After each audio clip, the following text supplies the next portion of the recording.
Awesome. Okay.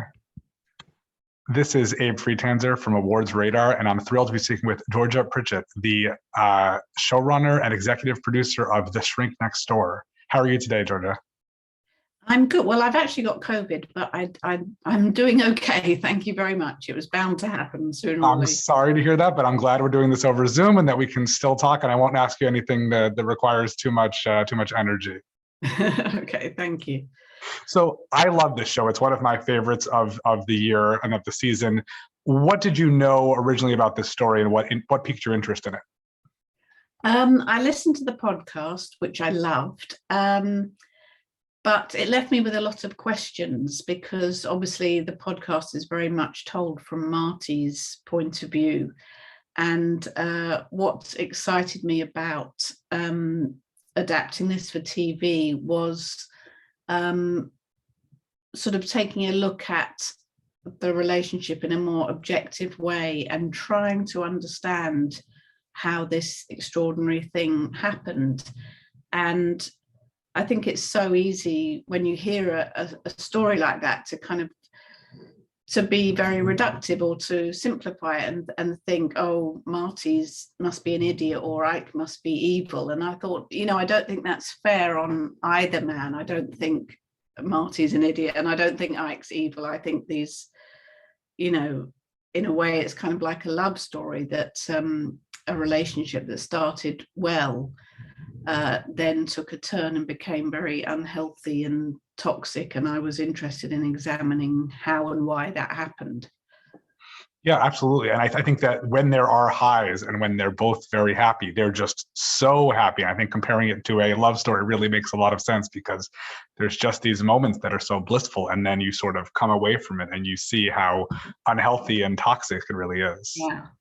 Yeah, and I think, we've all had unhealthy relationships, whether they're sort of romantic or with family members or friends, and it's so hard, isn't it, to pinpoint the moment where something takes an unhealthy turn. And that's what I wanted to kind of reflect, that sometimes there's a red flag or the alarm bells sound, but then it's very easy to convince yourself, no, that was, it's fine again. And Paul Rudd is so charming, you're easily kind of won round by him and reassured and everything.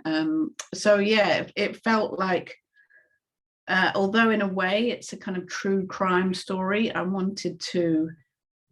want to think in terms of victim and villains. I feel that it's a tragedy for both men, and I wanted to kind of understand how they got to that place.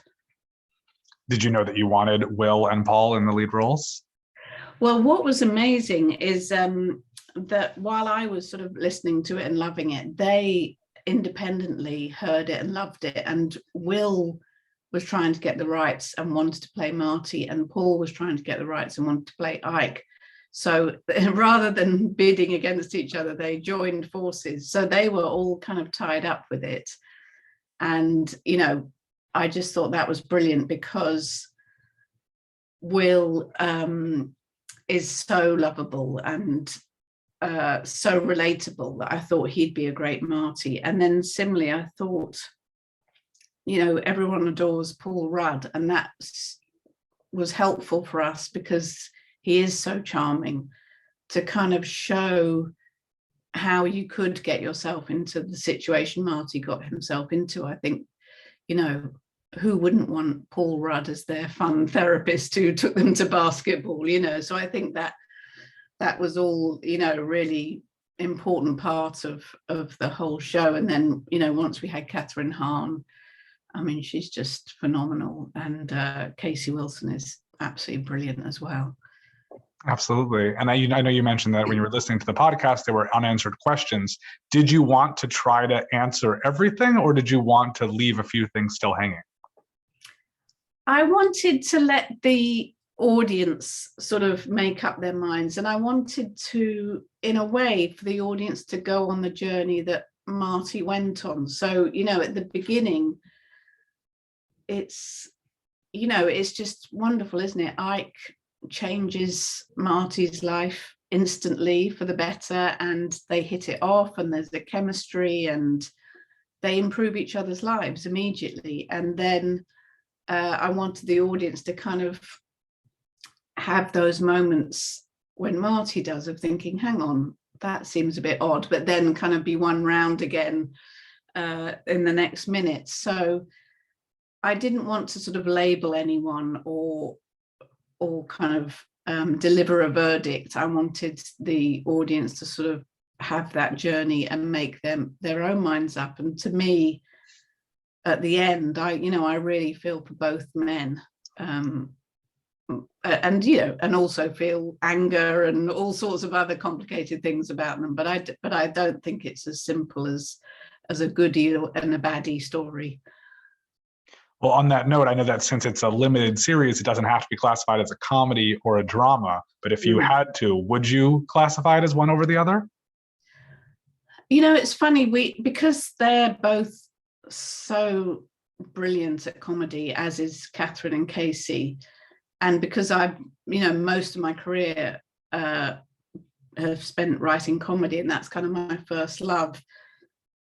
But when we were sort of making it, I sort of encouraged the actors to look for the tragedy in the story, and hopefully the sort of funny moments make the tragic moments sadder, and the tragic moments make the funny moments happier. So yeah, I don't know if I could sort of differentiate. I think what's great about writing for TV these days, with now that we have all these streamers and these different ways of viewing, is that the sort of lines between comedy and drama have blurred in a really healthy way. And for sure, like on Veep and Succession, the shows that I've written, I think that's the way forward, that you can do an episode that's really, really funny, and then an episode that's very dramatic, or you can deal with very serious issues in a comedic way, or you can mislead the audience and think something's going to be funny and then kind of hit them with a powerful message. I love mixing the two. Was it important to stick close to the truth and to not embellish things? Yeah, definitely. I mean, it didn't need, if anything, it needed whatever the opposite to embellishing is. I think I took out quite a lot of extraordinary things just to kind of keep the story relatively simple. But yeah, it feels like what was so great from a writing point of view was it was both a unique story and yet utterly relatable. So it sort of feels extraordinary, but actually, as I said, we've all been in unhealthy relationships, and we've all sort of had to learn how to navigate friendships and relationships, and work out where the boundaries are, and work out what we do when those boundaries are crossed. So it felt like the perfect kind of best of both worlds, in that it was this amazing story, but one that sort of had so many kind of resonances with everyone in the world, and and everyday life. I was also struck by the depth of Jewish content, and that wasn't really explained. That I understood a lot of it, but I think, was that something that you thought about, sort of either not including or explaining more, or you just wanted to present sort of as is because it was part of their lives? Yeah, I mean, they were Jewish, and I wanted to sort of accurately reflect their experience. So I made sure that nearly all the writers were New York Jewish writers, and we wanted to sort of treat that aspect with respect and make sure it was authentic. But it's not a story about being Jewish. Kind of my whole approach is this could happen to anyone, anywhere, any part of the world, any sort of race, religion, ethnicity. So while it was kind of, I wanted to be accurate, it's not, that's not what it's about. It's about just relationships and how they can go right and how they can go wrong. I had the chance to speak with Michael Showalter a couple of weeks ago. What was it like collaborating with him on this? It was great. Yeah, he was there right from the beginning, and I think he's you know, he has, again, a great sense of comedy, but also was very keen to sort of to embrace the sad and poignant aspects of the story. And I think, you know, the actors, I think personally, that's like the best performance Will Ferrell's ever given. It's so heartbreaking. And Catherine Hahn is extraordinary. You know, I don't think the real Phyllis or our fictional Phyllis expected to lose that battle with Ike, and I don't think the audience expects her to. And it's such a painful shock when he breaks off contact, and then such a complete delight when she comes back in the last episode. So yeah, it was great. It was a great team spirit, and they'd all worked with Michael before, so it was really sort of lovely atmosphere on set. And you mentioned Succession and Veep, two very popular shows. I know you also worked on Run and Avenue 5, which I liked a lot. But there was one show I saw that I wanted to make sure to ask you about, which is a show I liked. I don't know if others didn't, because it didn't last more than a season, and that was Loaded. Oh yeah. I know, in a kind of a bit of a precursor to Succession in a way, although, you know, a poor people becoming overnight rich. Yeah, that was fun with John Brown, who is one of the Succession writers. Yeah, that was a fun show. I was sad that that didn't get picked up, because it felt like there was still a lot of material to mine there. But yeah, I'm glad you saw that. That was good, wasn't it? I really enjoyed that. I mean, I feel like we get a lot of international programming in the US, especially these days with so many different streaming services. But the sad thing is very often it gets here and it's already been canceled. And it's like, oh, I want a second season. It's like, no, there's no hope. This aired 3 years ago there. That's like, we thought maybe then. So it's nice to be able to get to experience it at least. Yeah. So, oh, good. What's next for you? So I'm adapting another podcast. It's a great source of material, which is, again, a true story.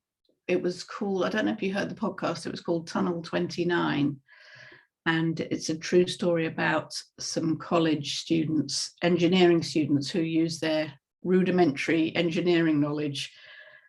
Is set in the 60s in Germany. So they build a tunnel under the Berlin Wall to rescue people from East Germany.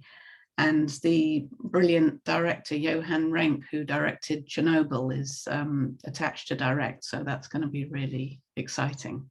That sounds great. That's probably more of a drama though, right? Yeah. Yes, exactly. Yeah. All right.